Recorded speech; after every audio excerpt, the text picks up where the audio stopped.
Imagine fighting for your independence for 1,000 years, 1,000 years of invaders, 1,000 years of resistance, China, Mongols, France, Japan, and every time you finally expel one invader, another arrives. Now imagine that in 1945, you finally win. The Second World War ended, Japan surrendered, France is ruined, and for the first time in 80 years, Vietnam is free. September 2nd, 1945, Hanoi. 500,000 people gather in Ba Dinh Square. A thin man of 55 years climbs to the podium. His name is Ho Chi Minh. He is about to read Vietnam's Declaration of Independence.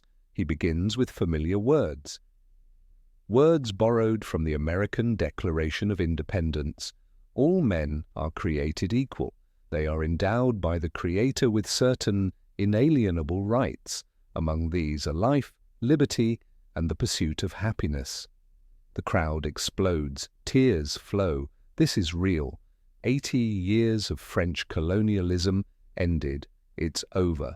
But let's go back a little, because you need to understand what 80 years of colonialism meant for the Vietnamese.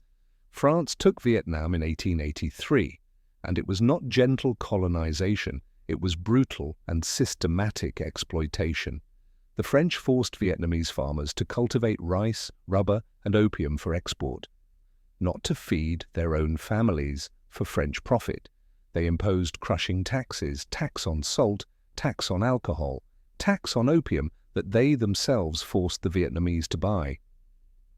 If you could not pay, your children were taken for forced labor. Education, only for the elite who collaborated with the French. The literacy rate remained below 10%. The French did not want educated Vietnamese. They wanted obedient workers. And when Vietnamese resisted, the repression was brutal. Public guillotines, island prisons like Con Dao, where political prisoners were kept in tiger cages, metal cages under tropical sun where you could not stand up or lie down. In 1945, when famine struck northern Vietnam, 2 million people died of starvation. 2 million. While French warehouses overflowed with Vietnamese rice destined for export. So when Ho Chi Minh declares independence in September of 1945, it is not just a political declaration, it is the cry of generations. But there is a problem. France does not accept this. You see, France lost the Second World War. It was humiliated by Germany. Its empire is all that remains of its glory, and they want Indochina back. They want Vietnam back. So in 1946, French troops return. They bombard the port of Haiphong, killing 6,000 civilians in one day. The message is clear: you are not independent. You are our colony. And thus begins the First Indochina War, Vietnamese against French again. Ho Chi Minh did not want this war. He tried diplomacy, he tried negotiation, but France refused everything except total submission. So the Vietnamese fought, and they fought in a way the French did not expect. You cannot defeat a colonial superpower in open battle. You have no tanks, you have no planes, you have no heavy artillery, but you have something they do not have. You know the land, and you are fighting at home. Guerrilla warfare, ambushes, night attacks, disappear into the jungle, live with the local population because you are the local population. For 8 years, the Vietnamese fought, and in 1954 something extraordinary happened. Dien Bien Phu, a remote valley near the border with Laos. France established a fortified base there. They thought it was invincible, surrounded by mountains, supplied by air, defended by 13,000 elite soldiers. The French did not think the Vietnamese could bring heavy artillery through those mountains, but they did. They dragged disassembled cannons through impossible jungle, up the mountain, piece by piece. And then on March 13th, 1954, they opened fire. 57 days later, the French base surrendered. 13,000 soldiers captured. the colonial power defeated by farmers and workers. The world was shocked, and in Geneva, diplomats gathered to negotiate the end of the war. The Geneva Accords temporarily divided Vietnam at the 17th parallel, north and south, but it was meant to be temporary. National elections would take place in 1956. Vietnam would be reunified. The Vietnamese in the north agreed. They had just defeated France. They knew Ho Chi Minh would win any election. He was their George Washington, the national liberator. Finally, after 80 years, Vietnam would be free and unified. But the elections never happened because a new player had entered the game. And this one was much more powerful than France. The United States of America looked at Vietnam and saw something different from what the Vietnamese saw. Vietnamese saw a fight for independence, continuation of 1,000 years of resistance against foreign invaders. Americans saw communist expansion, dominoes falling. If Vietnam falls to communism, Laos will fall, then Cambodia, then Thailand. All of Asia will fall. So in 1955, the USA did something that would change everything. They cancelled the elections. Let that sink in. The Geneva Accords promised national elections. Vietnamese on both sides were waiting for this. But the USA knew Ho Chi Minh would win, so they simply said no. Instead, they installed a man named Ngo Dinh Diem as leader of South Vietnam. Diem was Catholic in a country 85% Buddhist. He had spent years in the United States, not fighting for Vietnam's independence, and he was deeply unpopular. But he was anti-communist, and for the USA that was enough. So here is what the North Vietnamese saw. We just defeated France. We were promised elections. Now a foreign power installs a puppet dictator and cancels our vote. This is not democracy.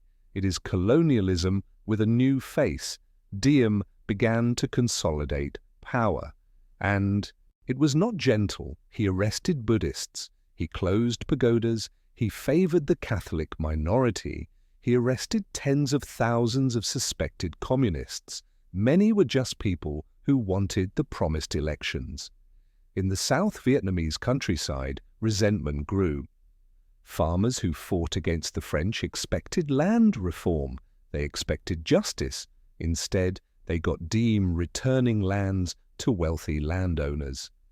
And so in the late 50s, an insurgency began in the South. They called themselves Viet Cong National Liberation Front. Now the American narrative said these were all infiltrators from the North, communists sent to destabilize the democratic South. But reality was more complicated. Many were genuine Southerners, farmers, workers, Buddhists, people who wanted the elections that were promised, people who hated Diem. Did Ho Chi Minh and the North support them? Yes. But they did not create them. Diem's oppression created them. In 1963, Buddhist monks began self-immolating in the streets of Saigon, burning themselves alive in protest against Diem. The world watched horrified. Diem's wife called it monk barbecue and laughed. Diem lost even American support. In November of 1963, he was overthrown and killed in a CIA-backed coup. But it did not improve. It only brought chaos. Coup after coup, each new leader weaker than the previous one. And then, in 1965, the United States decided they had to intervene directly. March 2nd, 1965. American planes began Operation Rolling Thunder, sustained bombing campaign of North Vietnam. It would last 3 years. March 8th, 1965. U.S. Marines landed in Da Nang, first American combat troops in Vietnam. By 1968, 500,000 American soldiers were in South Vietnam. For Vietnamese in the North, this confirmed everything. We were not being paranoid. It was not propaganda. Another foreign invader had arrived. France 2.0. But this time, the invader was the most powerful nation on Earth. Military technology that the Vietnamese could not even imagine. B-52 bombers, helicopters, napalm, total air superiority. How do you fight against that? The answer came from a general named Vo Nguyen Giap, the man who defeated the French at Dien Bien Phu. He said, "We cannot win conventional battles against the Americans. They have too much firepower, but we do not need to win battles. We need to survive. This is not a war of territory. It is a war of will. How long are the Americans willing to fight? How long are they willing to bleed? We live here. This is our home. We will fight for 10 years, 20 years, 50 years if necessary. They will eventually go home. We have nowhere else to go, so the Vietnamese strategy became resistance, guerrilla warfare. Avoid pitched battles, attack and disappear. Make the American occupation so costly, so painful, that eventually they would give up. And to supply the South, the North built something legendary, the Ho Chi Minh Trail. It was not a trail. It was a network of paths through the mountains and jungles of Laos and Cambodia, 15,000 kilometers of secret roads, hidden under the jungle canopy, invisible from the air. Tens of thousands of workers maintained this trail, mostly women, carrying supplies on their backs, 50 kilograms of rice and ammunition, walking hundreds of kilometers under constant bombardment. Americans bombed the trail without stopping. But the Vietnamese always rebuilt it. During the night, like ants repairing an anthill. This was a war that Americans did not understand. There were no front lines, there was no terrain to capture. The enemy did not wear uniforms, it was everywhere and nowhere, and then hell descended from the sky. Between 1965 and 1968, the United States dumped more bombs on Vietnam than were used by all sides in the Second World War. Let that sink in. More than the entire Second World War. 7 million tons of bombs in a country the size of California. For a Vietnamese family living in the north, this meant constant terror. Imagine this. You are a farmer in a village near Hanoi. Every day, at dawn, you hear the sirens. B-52s are coming. You have 5 minutes to take your children to the shelter, but you do not have a concrete shelter. You have a hole in the ground, covered with wood and earth, hoping it will be enough. The bombs fall. The earth shakes. The dirt walls of your house collapse. You hold your children in the dark, praying. When the noise stops, you climb up. Half of your village has disappeared. Your neighbor's house is a smoking crater. You search for survivors. You find body parts. Tomorrow, you will do it all again. This was not just strategic bombing of military targets. It was an attempt to break the will of an entire people. They called it strategic bombing. Vietnamese called it terror. And then came something worse, napalm. Napalm is jellied gasoline that sticks to skin and burns at 800 degrees Celsius. Water does not put it out. Jumping in a river does not help. It burns until it consumes all the oxygen or all the flesh. Americans dumped 400,000 tons of napalm on Vietnam, mainly on rural villages where Viet Cong might be hiding. But Viet Cong did not stay in one place. Villages stayed. June 9th, 1972, village of Trang Bang, South Vietnamese air. Strike drops napalm on the village. Photographer captures image of 9-year-old girl running naked down the road, skin burning. Her name was Phan Thi Kim Phuc. She survived, but she carries scars to this day. That photo shocked the world, but for Vietnamese it was not shocking.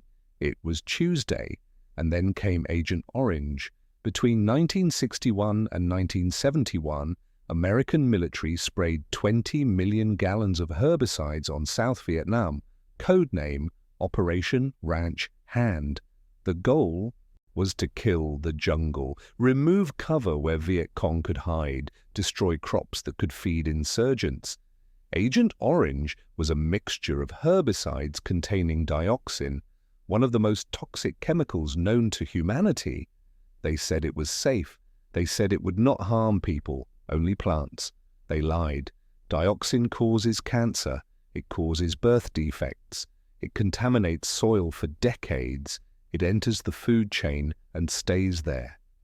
Vietnamese farmers saw their rice plantations die overnight. Ancient jungles turned to brown ash, rivers poisoned. And then the children began, babies being born without limbs, without eyes, with organs outside the body. To this day, 50 years later, Vietnamese children are still born with birth defects caused by Agent Orange. Third and fourth generations. The Vietnamese Red Cross estimates 3 million people affected. The United States never admitted full responsibility, but bombing and poison were only part of the horror. There were also the massacres. March 16th, 1968. Village of My Lai. Charlie Company of the U.S. Army enters the village looking for Viet Cong. They find no combatants, only civilians, old people, women, children. What happens next is one of the darkest moments of the American war. American soldiers kill 504 unarmed civilians. Some are shot in mass execution ditches. Women are raped before being killed. Children are executed by gunfire. A helicopter piloted by an American sees the massacre. The pilot, Hugh Thompson, lands his helicopter between soldiers and surviving civilians.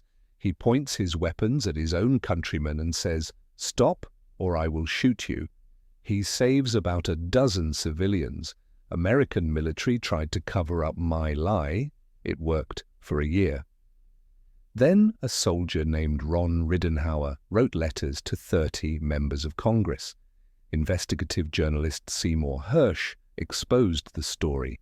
America was horrified, but for Vietnamese, My Lai was not an aberration.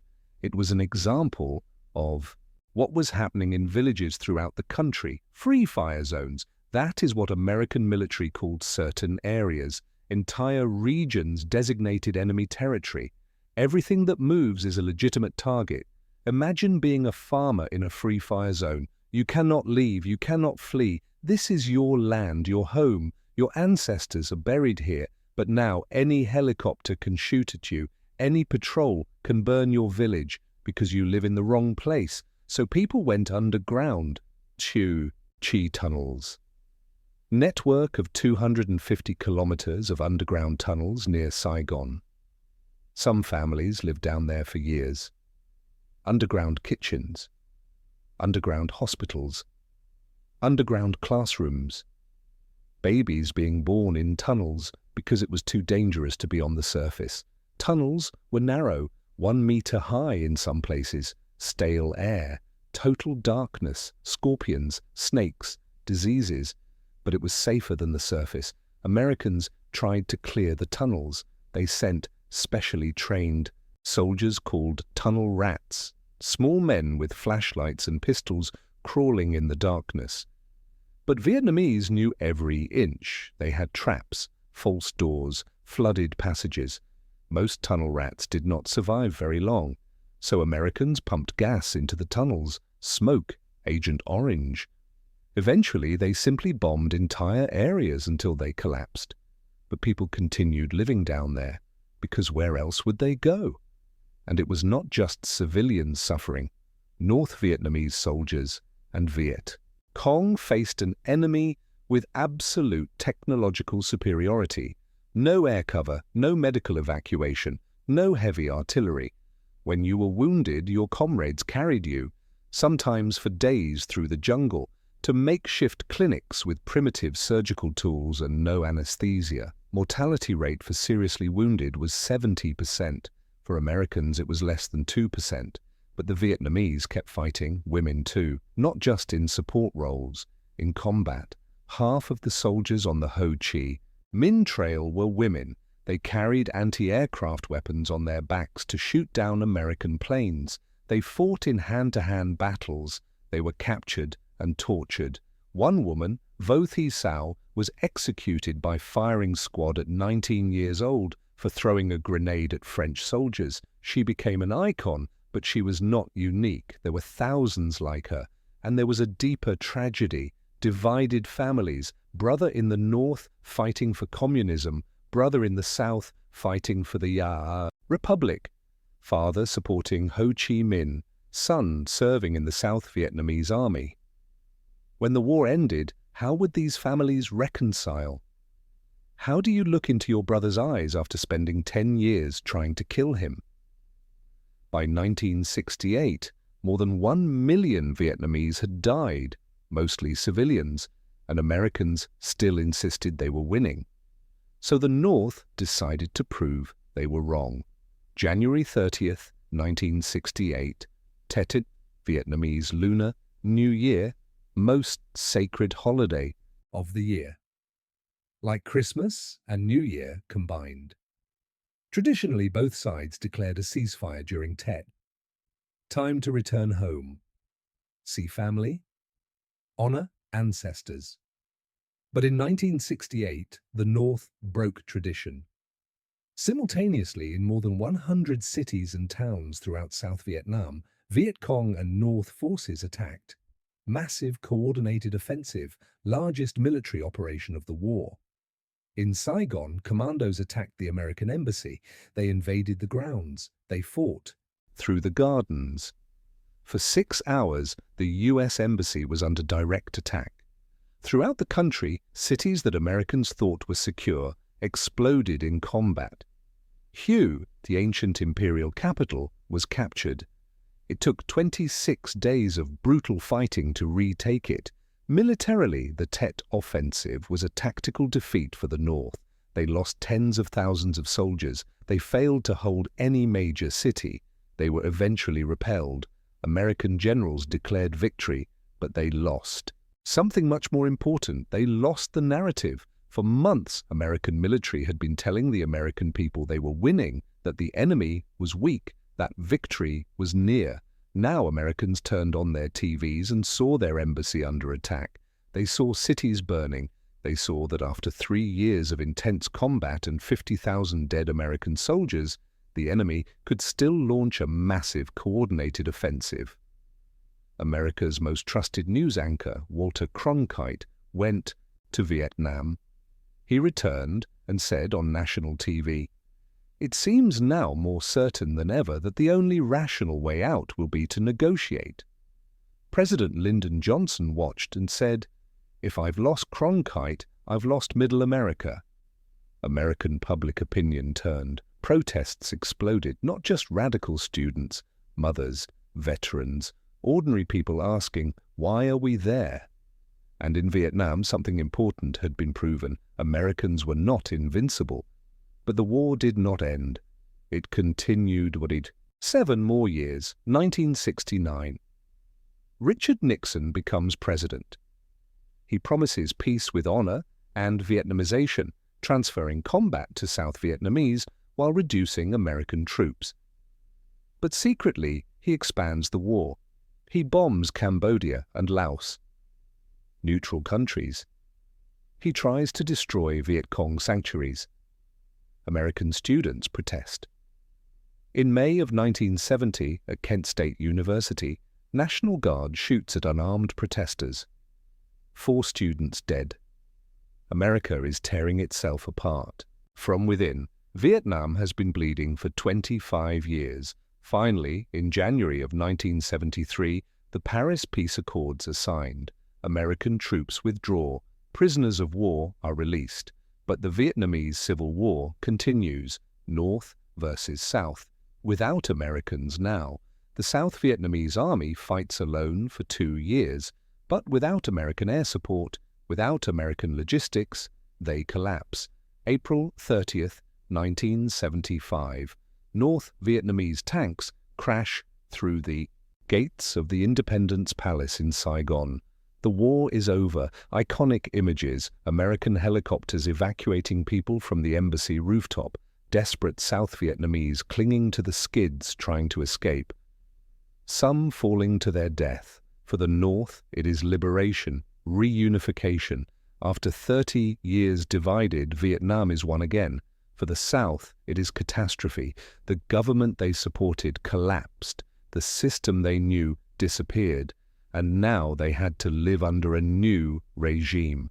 Hundreds or thousands of South Vietnamese officers, government officials, and people associated with the Americans are sent to re-education camps. Forced labor camps. Some stay there for decades, and the exodus begins. Boat people. Vietnamese refugees fleeing in fragile boats. Between 1975 and 1995, about 2 million Vietnamese flee the country. Mainly from the south, mainly educated people, doctors, engineers, teachers, business people. Many die at sea, pirates attack. Refugee boats, they rape women, they steal everything, they throw survivors into the sea. Estimates say that between 200,000 and 400,000 boat people died trying to escape. Exact number will never be known. Those who survived scattered around the world. America, Australia, France, Canada. They created Vietnamese communities in exile, communities that still exist today, still mourning the country they lost. Meanwhile, in Vietnam, reconstruction was nearly impossible. The country was devastated, economy destroyed, infrastructure in ruins, 3 million dead, 4 million wounded, 10 million refugees, 21 million bomb craters dotted the countryside, 15 million tons of unexploded ordnance buried in the soil. Farmers to this day die plowing fields and hitting old mines. Agent Orange poisoned 3 million acres of land, making it impossible to grow food. Children are still born deformed. And there was deep cultural division. North and South had been separated for 20 years. They developed different cultures, different dialects, different values. Forced reunification did not heal this. It created resentment. Southerners felt they lost freedom. Northerners felt Southerners were collaborators who had supported colonialism. Economically, the new unified Vietnam adopted a communist-planned economy. It was a disaster. Production plummeted, famine returned. Until 1986, when Vietnam began market reforms, the country was among the poorest in the world. So the question remains, was it worth it? Ask someone from the north who saw the country reunified and foreigners finally expelled, and they might say yes, independence was worth any price. Ask someone from the south whose family fled in boats or spent years in re-education camps, and they might say no. We lost everything. Ask the mothers who lost children. Ask the farmers whose lands are still poisoned. Ask the children born with defects because grandparents were exposed to Agent Orange. The answer is not simple, but here is what is undeniable. Vietnamese fought for self-determination, the right to decide their own future. Not Paris, not Washington, not Moscow or Beijing, Hanoi, and they succeeded, but the cost was almost unimaginable. 3 to 3.5 million Vietnamese killed, 10% of the population, as if the United States lost 33 million people. 58,000 Americans died, 20 years of combat, $900 billion spent. And in the end, a result that could have been achieved in 1956 if the promised elections had happened. Unified and independent Vietnam. Today, Vietnam has diplomatic relations with the United States, trade, tourism. Young Vietnamese use iPhones and drink Starbucks, but memory remains. War museums in Hanoi and Ho Chi Minh City do not soften the history. They show graphic photos, napalm victims, children deformed by Agent Orange, massacres. They call it the American War, not the Vietnam War, because this difference in naming matters. It defines who was fighting at home and who was foreign. And here is the deepest lesson of this story. What you call a war reveals which side you are on. Vietnam War implies it was a Vietnamese war. Their conflict, American War, implies it was an American war, fought on Vietnamese land. Both are correct. Both are incomplete. It was a war of independence. It was a civil war. It was a proxy war of the Cold War. It was all of this and more, but above all, it was a tragedy of ordinary people trapped between superpowers, of families divided by ideology, of an entire generation sacrificed.